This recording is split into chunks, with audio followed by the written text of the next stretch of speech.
À quoi tu penses? Une émission proposée par Marion Richer et Antoine Hamrel et réalisée dans les studios de RCF Sarthe par Mathieu Goualard. Alors, en nous appuyant sur le travail d'Erich Fromm, nous avons dans nos 2 dernières émissions tenté de comprendre la logique interne et la puissance évocatrice des rêves, matériaux souvent sous-exploités, qui peut pourtant nous aider à accéder à une conscience de nous-mêmes plus directe et parlante, si l'on parvient au préalable à entrer dans la compréhension du langage symbolique dans lequel ces rêves s'expriment. Ce langage symbolique s'exprime aussi dans d'autres types de récits que sont les mythes et les contes. Ce sont ces 2 objets qui seront au cœur de notre conversation aujourd'hui et de ce nouveau cycle d'émissions.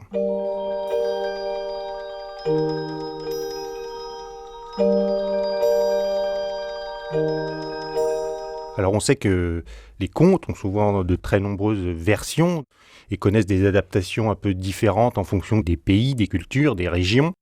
Donc à cette plasticité en fait du support littéraire s'ajoute aussi souvent une grande diversité de variations dans les interprétations qui peuvent en être faites. Oui, ça dépend de qui l'interprète, mais en tout cas, il y a une structure fondamentale, à mon sens, qui est vraiment le langage symbolique de Fromm. C'est pour ça que je trouve que Erich Fromm est vraiment un guide pour comprendre vraiment que c'est pas simplement un petit délire personnel, que chacun a sa vision en fonction de son niveau de conscience. Ce qui est vrai aussi, qu'il y a quand même une structure fondatrice propre. Fromm écrit: le mythe, comme le rêve, présente le récit d'un épisode se déroulant dans l'espace et le temps. Donc on a l'impression que c'est une histoire, et on peut d'ailleurs croire du coup que c'est une histoire pré-scientifique, naïve, qui est censée raconter quelque chose du monde extérieur. Donc on peut se prendre au piège un peu plus que dans le rêve. Mais, donc il écrit, c'est une sorte de conte qui exprime en langage symbolique des idées religieuses et philosophiques, des expériences de l'âme en lesquelles réside la signification authentique du mythe. Donc le premier piège pour aborder ce matériau des mythes et des contes, c'est de ne pas les prendre au sérieux, de se dire c'est une vision un peu naïve du monde, un peu naïve de l'histoire, et une fois qu'on a la science, on les remplace, et puis voilà. De croire que c'est simplement une restitution de ce qui se passe à l'extérieur dans la réalité. En fait, un mythe n'a rien à voir avec l'extérieur. Un mythe ne raconte pas le réel extérieur. Un mythe nous parle de notre vie intérieure, de notre intériorité, et lâchons le mot de notre âme, même si on peut entendre ce terme en plusieurs sens. Alors, on va parler maintenant du conte, à proprement parler, et on va parler peut-être des contes les plus connus. Et comme beaucoup d'autres contes, le Petit Chaperon Rouge est, lui, issu de la tradition orale. Au départ, la plupart des contes se racontaient comme ça pendant les soirées au coin du feu, on va dire. Et donc, il a connu de multiples versions, ce conte. Et les plus célèbres sont restées bien évidemment celles de Perrault à la fin du XVIIe siècle et celles des frères Grimm au XIXe siècle. Alors nous allons maintenant entendre la version intégrale du conte du Petit Chaperon Rouge telle qu'elle est rapportée par Erich Fromm, puis nous pourrons échanger justement sur les différents modes de lecture qui en sont possibles. Il était une fois une gentille petite fille de village, la plus jolie qu'on eût su voir. Sa mère en était folle et sa grand-mère plus folle encore. Cette bonne femme lui fit faire un petit chaperon de velours rouge qui lui seyait si bien que partout on l'appelait le Petit Chaperon Rouge. Un jour, sa mère, ayant cuit et fait des galettes, lui dit « Va voir comment se porte ta grand-mère, car on m'a dit qu'elle était malade. Porte-lui une galette et ce petit pot de beurre. » Le Petit Chaperon Rouge partit aussitôt pour aller chez sa mère grand, qui demeurait dans un autre village. En passant dans un bois, elle rencontra compère le loup, qui eut bien envie de la manger. Mais il n'osa à cause des quelques bûcherons qui étaient dans la forêt. Il lui demanda où elle allait. La pauvre enfant, qui ne savait pas qu'il était dangereux de s'arrêter à écouter un loup, lui dit « Je vais voir ma mère grand et lui porter une galette avec un petit pot de beurre que ma mère lui envoie. » « Demeure-t-elle bien loin ?» lui dit le loup. « Oh oui, dit le Petit Chaperon Rouge, c'est par-delà le moulin que vous voyez tout là-bas, à la première maison du village. »« Eh bien, dit le loup, je veux l'aller voir aussi. Je m'y en vais par ce chemin-ci, et toi par ce chemin-là, et nous verrons qui de nous y sera le plus tôt. » Le loup se mit à courir de toute sa force par le chemin qui était le plus court, et la petite fille s'en alla par le chemin qui était le plus long, s'amusant à cueillir des noisettes, à courir après les papillons, et à faire des bouquets des petites fleurs qu'elle rencontrait. Le loup ne fut pas longtemps à arriver à la maison de la mère grand. Il heurte. Toc toc. Qui est là ? C'est votre fille, le Petit Chaperon Rouge, dit le loup en contrefaisant sa voix, qui vous apporte une galette et un petit pot de beurre que ma mère vous envoie. La bonne grand-mère, qui était dans son lit parce qu'elle se trouvait un peu mal, lui cria « Tire la chevillette, la bobinette cherra !» Le loup tira la chevillette et la porte s'ouvrit.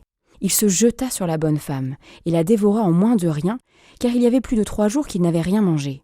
Ensuite, il ferma la porte et s'alla coucher dans le lit de la mère Grand, en attendant le petit chaperon rouge qui, quelque temps après, vint heurter à la porte. Toc, toc, toc. Qui est là ? Le petit chaperon rouge, qui entendit la grosse voix du loup, eut peur d'abord, mais croyant que sa mère Grand était enrhumée, répondit « C'est votre fille, le petit chaperon rouge, qui vous apporte une galette et un petit pot de beurre que ma mère vous envoie. » Le loup lui cria en adoucissant un peu la voix « Tire la chevillette, la bobinette chèrera. » Le loup, la voyant entrer, lui dit en se cachant dans le lit sous la couverture « Mets la galette et le petit pot de beurre sur la huche et viens te coucher avec moi. » Le petit chaperon rouge se déshabille et va se mettre dans le lit où elle fut bien étonnée de voir comment sa mère Grand était faite en son déshabillé. Elle lui dit « Ma grand-mère, que vous avez de grands bras ? C'est pour mieux t'embrasser, ma fille. Ma grand-mère, que vous avez de grandes jambes ? C'est pour mieux courir, mon enfant. Ma grand-mère, que vous avez de grandes oreilles ? C'est pour mieux t'écouter, mon enfant. Ma grand-mère, que vous avez de grands yeux ? C'est pour mieux voir, mon enfant. Ma grand-mère, que vous avez de grandes dents ? C'est pour mieux te manger. » Et en disant ces mots, le méchant loup se jeta sur le petit chaperon rouge et la mangea. Lorsque le loup eut apaisé sa faim, il se recoucha, s'endormit d'un profond sommeil et commença à ronfler très fort. Un chasseur, l'or, passait devant la maison. Il ne put s'empêcher de penser « Comme cette vieille femme ronfle fort, il me faut voir si elle n'a besoin de quelque chose. » Il entra dans la pièce et s'approchant du lit, y découvrit le loup. « Seigneur Dieu, qu'est-ce que je trouve ici ? En vérité, je t'ai cherché longtemps. » Mais juste comme il mettait le feu après l'horrible animal, il lui vint à l'esprit que sans doute le loup avait dévoré la grand-mère et que peut-être elle pourrait encore être sauvée. Il n'alluma donc pas le feu et s'armant d'une paire de gros ciseaux, il se mit en devoir d'éventrer le loup endormi. Ayant donné 2 coups de ciseaux, il aperçut le petit chaperon de velours rouge. Il donna encore 2 coups de ciseaux et la petite fille se précipita au dehors en s'écriant « Oh, comme j'ai eu peur, qu'il fait noir dans le ventre du loup !» La vieille grand-mère sortit aussi de son antre de mort, mais à peine pouvait-elle respirer. Cependant, le petit chaperon rouge alla chercher de grosses pierres dont elle emplit le ventre du loup. Aussi, lorsque celui-ci s'éveilla et voulut sortir de la chaumière, les pierres étaient si lourdes qu'il chancela sous leur poids et tomba raide mort. Tous 3 alors se réjouirent. Le chasseur dépouilla le loup et s'en vint chez lui en ramenant la peau de l'animal. La mère Grand savoura la galette et le petit pot de beurre, tandis que le petit chaperon rouge pensait au tréfonds d'elle-même « Tant que je vivrai, plus jamais je ne quitterai le droit chemin, plus jamais je ne folâtrerai dans les bois quand ma mère m'aura interdit de le faire. »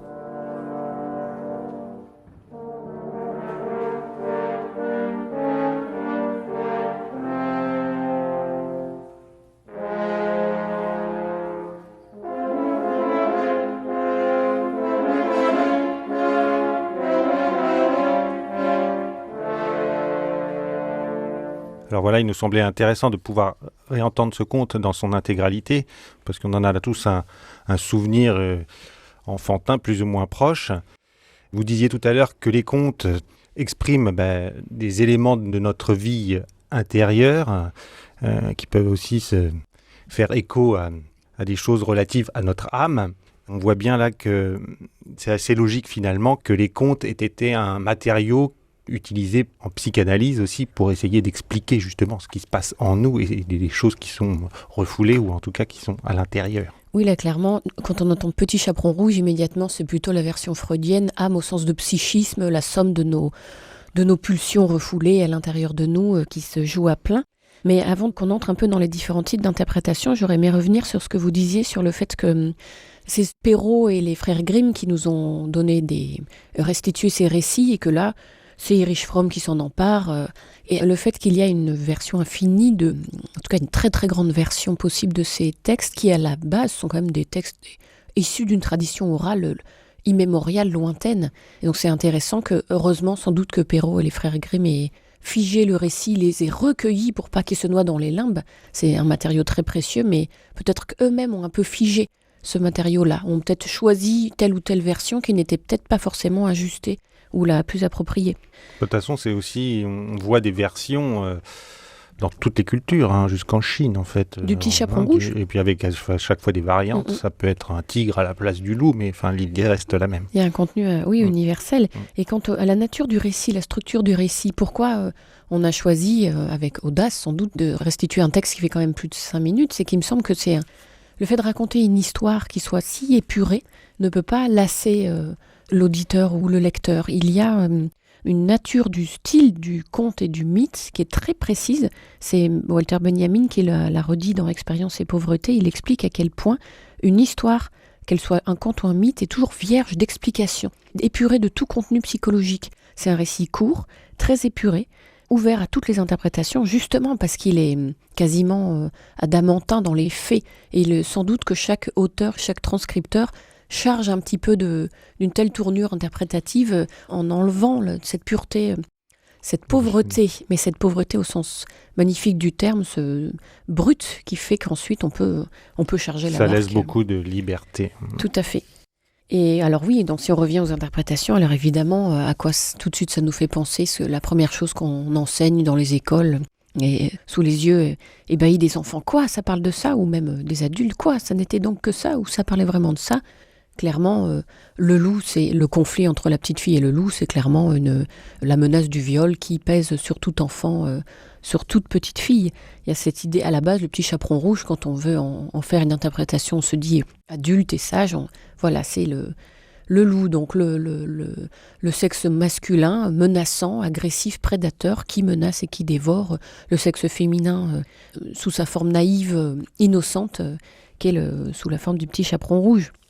Alors, si on creuse vraiment ce qu'a dit Freud, il y a l'idée dans ce rouge, le petit chaperon de velours rouge, qui est le symbole vraiment de la menstruation. Donc, c'est une enfant qui vient à peine de passer, de devenir femme. Et en tous les cas, donc elle rencontre les problèmes de la sexualité, rentre dans son univers et avec toutes les menaces que ça pèse sur elle. Donc il ne faut pas s'écarter Il y a quand même ici, là, si on prend cet angle-là, une grande morale un peu qui se voit à la fin. Le chaperon rouge s'exclame « Tant que je vivrai, plus jamais je ne quitterai le droit chemin. Plus jamais je ne folâtrerai dans les bois, quand ma mère m'aura interdit de le faire. » Donc il y a vraiment l'idée, surtout ne pas les jeter dans la gueule du loup, rester bien protégé par la structure sociale, par notamment le mariage, etc. Et se méfier des hommes. Et sans doute, ce qui est pour moi de plus intéressant dans l'interprétation freudienne, c'est le conflit entre l'homme et la femme, le conflit fondamental entre le féminin et le masculin, qui fait qu'ils sont l'un pour l'autre un conflit, un autre continent dont la vocation est de se combattre. Et il donne un exemple dans la variante qu'on a choisie à la fin. Donc il engloutit. Il y a d'autres variantes où la grand-mère finit en pâté. Et le loup veut essayer de faire manger sa grand-mère. Et heureusement, la jeune fille dit « Non merci grand-mère, je préfère ce qui est cru à ce qui est cuit ». Avec tout ce que ça sonne comme charge aussi intéressante au niveau de la civilisation, l'importance de faire cuire. De cru et cuit. Tout à fait. Mais là, donc il engloutit les deux et le chasseur arrive. On verra le sens que ça peut avoir le chasseur. Et il remplace par des grosses pierres. Et donc pour Freud, il y voit un élément qui rajoute à son idée du conflit éternel entre les deux sexes. Par exemple, ici, le symbole, l'apanage de la femme, c'est la fécondité, la maternité, et le loup prétend être le rival de la femme en chargeant son estomac. Et en fait, ici, les pierres sont une fausse maternité, symbole de la stérilité, par opposition à l'apanage féminin de la fécondité, et du coup, le loup meurt. Et donc ici, on voit le triomphe de la femme qui déteste l'homme, etc. Il y a même, dans cette idée d'un conflit entre les deux sexes, une autre variante qu'on voit dans un très très beau livre qui s'appelle « Secret d'étoffe » et qui raconte la façon dont tous les contes tournent autour des étoffes, du tissu. À la fin, le petit chaperon rouge s'aperçoit qu'elle s'est jetée dans la gueule du loup très tôt, et en fait elle ruse, et elle arrive à s'échapper, et elle est sauvée parce que des lavandières sont en train de laver les draps, donc elles étalent des grands draps blancs sur la rivière. Elle utilise ce drap blanc comme une barque et le loup furieux court après elle et lui se noie d'orgueil blessé, dit le texte. Donc on voit peut-être même ici la sororité entre femmes pour se défendre du dangereux prédateur. Donc voilà, en tout cas dans toutes ces interprétations, il y a toujours la sexualité et les dangers du mal féroce et ce conflit. Et donc voilà, c'est un niveau de lecture qui imprègne quasiment toutes les interprétations de ce petit chaperon rouge. Et de beaucoup d'autres contes aussi, d'ailleurs. Tout à fait, à cause de ce matériau utilisé par la psychanalyse. Or, c'est quand même pas le seul. Oui, Il y a une chose aussi intéressante, c'est qu'on peut s'interroger sur le fait de construction a posteriori, puisque donc on a parlé du rouge, qui est le symbole voilà, de la sexualité, de l'amour, etc. Mais que ça n'était pas forcément le cas autrefois, en fait. Et c'est ce qui explique aussi Michel Pastoureau, qui est vraiment un expert des couleurs, historien qui s'est intéressé notamment aux animaux et aux couleurs. Donc c'est intéressant parce que ça rejoint ces deux dimensions-là.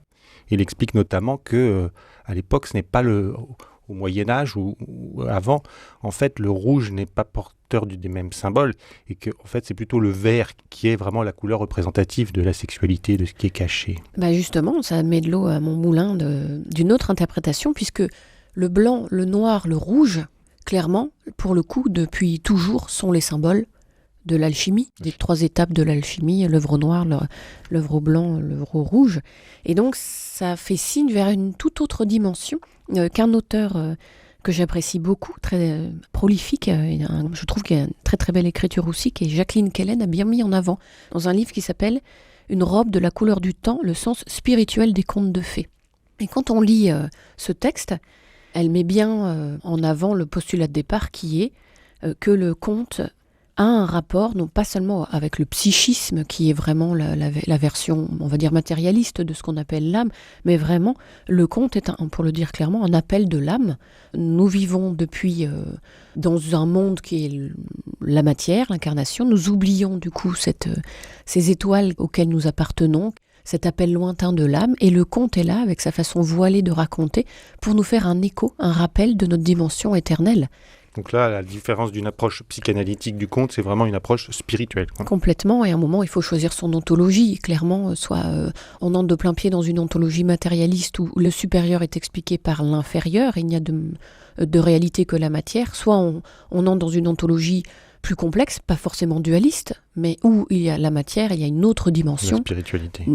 Auquel, une forme de transcendance d'ailleurs, on n'a pas forcément accès, c'est pas si facile que ça d'ailleurs de la mettre en boîte et de l'éclairer. En tout cas, quelque chose en nous fait appel à ça, ou ressent une nostalgie, un appel de ça. Jacqueline Kellen écrit « Les contes nous rappellent la présence d'un autre monde et la haute destinée à laquelle nous sommes promis. Il nous convie à une grande aventure qui ne se termine pas sur Terre et nous révèle notre part de lumière, un trésor que nous devrons défendre et faire fructifier parmi les embûches, les mirages et les tentations. » Donc les contes sont une nourriture très profonde qui touche à notre intériorité, même si elle est toujours en clair-obscur. Il est intéressant de voir que cette ontologie-là est très très vaste. Jacqueline Kellen rappelle que ici il y a des occurrences vraiment de religions très anciennes. Par exemple, l'Égypte ancienne, les religions et mystères de l'Antiquité, toutes ces civilisations qui sont tournées vers l'immensité d'un monde invisible, sans que ce soit clairement étiqueté, clairement défini. En tout cas, bien loin du rationalisme actuel.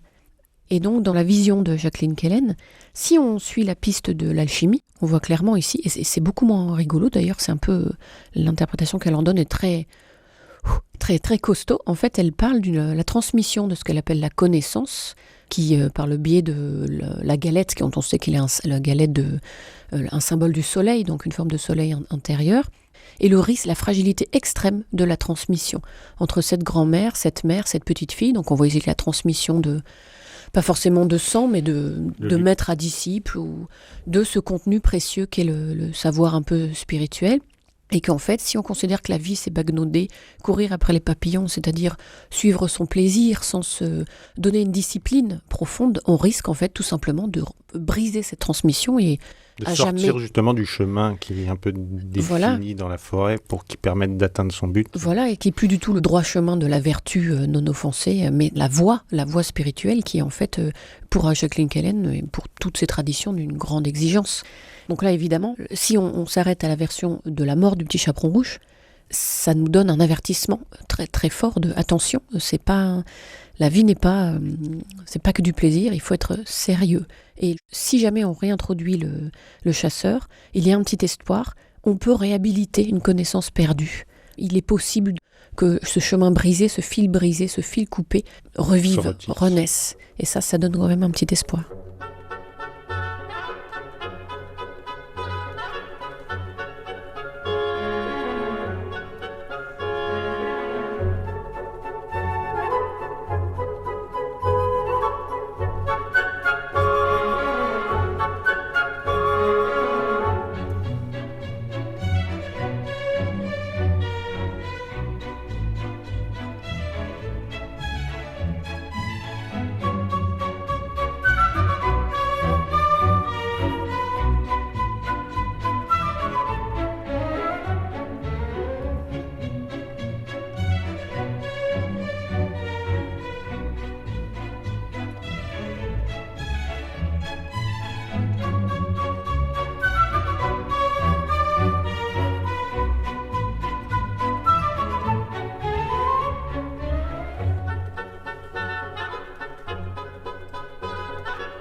ce conte, Jacqueline Kellen, le conte du petit chaperon rouge, nous rappelle qu'il est très connu, très chargé d'interprétation. Et c'est ça qui est très intéressant, c'est qu'on croit que c'est bon, on connaît, on n'a pas besoin d'entendre le récit. Tout ça, c'est connu. Et pourtant, c'est le plus mystérieux. Effectivement, si dès lors on reprend le postulat de départ, c'est-à-dire que tout conte nous met en lien avec un invisible qu'on a tendance un peu à oublier. Souvenez-vous ce que disait Fromm, les exigences de la réalité sont tellement fortes, de l'action, qu'on en oublie toute cette vie intérieure, quel que soit ce dont on la charge. Donc si tout conte est une sorte de piqûre de rappel, de lointain écho de cette nostalgie de l'éternité que nous portons en nous, eh bien, le petit chaperon rouge ici, c'est ce que je disais tout à l'heure, nous met en garde sur les dangers de la seconde mort, voilà, plus précisément. Donc il y a évidemment la mort physique, mais vous le verrez dans la deuxième partie de l'émission, la mort physique n'est pas le plus important dans les contes, puisque le plus important c'est la vie éternelle de l'âme et son chemin qui continue après la mort physique. Par contre, ce qui est grave, c'est la seconde mort. Et donc, vraiment aux antipodes de la vision freudienne, ici, le petit chaperon rouge peut être un avertissement sur le risque qu'il y a de bagnoder en chemin, de cueillir les roses de la vie, de carpe diem, de prendre plaisir à l'existence sans s'interroger sur ce qui se passe après, sans s'interroger sur la possibilité d'une autre vie et donc prendre ses dispositions. Et donc le loup qui dévore le petit chaperon rouge dévore en fait un être inconsistant qui n'a pas pris la mesure, en plus double responsabilité, car elle a été initiée par sa mère, par sa grand-mère, c'est une lignée, on peut dire quasiment matrilinéaire, et pourtant elle demeure inconsistante dans son comportement. Et l'une des clés aussi de cette naïveté dévoratrice qui risque de mener à la seconde mort, c'est-à-dire la mort de l'âme, c'est le fait de jeter un peu ses trésors au premier venu.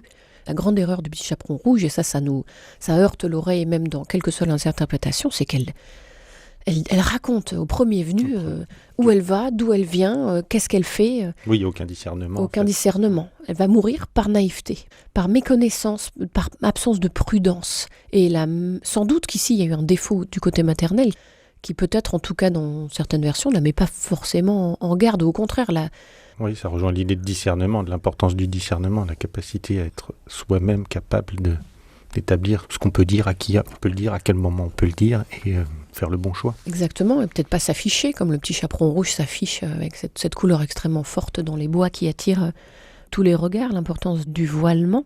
Donc Jacqueline Kellen écrit: au lieu de se livrer à des futilités durant leur existence, au lieu de s'illusionner et de croire que les jours heureux dureront toujours, les hommes devraient acquérir la sagesse qui seule peut les sauver des griffes du temps et de la gueule du loup. Munis de cette connaissance précieuse et des vertus qui l'accompagnent, ils ne craindront pas d'affronter le trépas et leur âme poursuivra son voyage légère.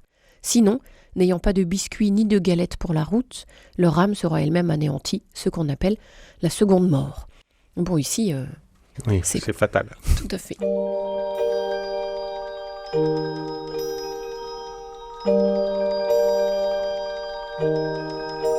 Alors nous nous retrouverons la semaine prochaine pour poursuivre cette réflexion sur les contes et la question aussi des mythes, de leur lecture et des différents enseignements qu'ils dispensent. En attendant, nous nous quittons sur quelques notes du Petit Pousset, une œuvre tirée des Contes de Mamerlois de Maurice Ravel. À la semaine prochaine.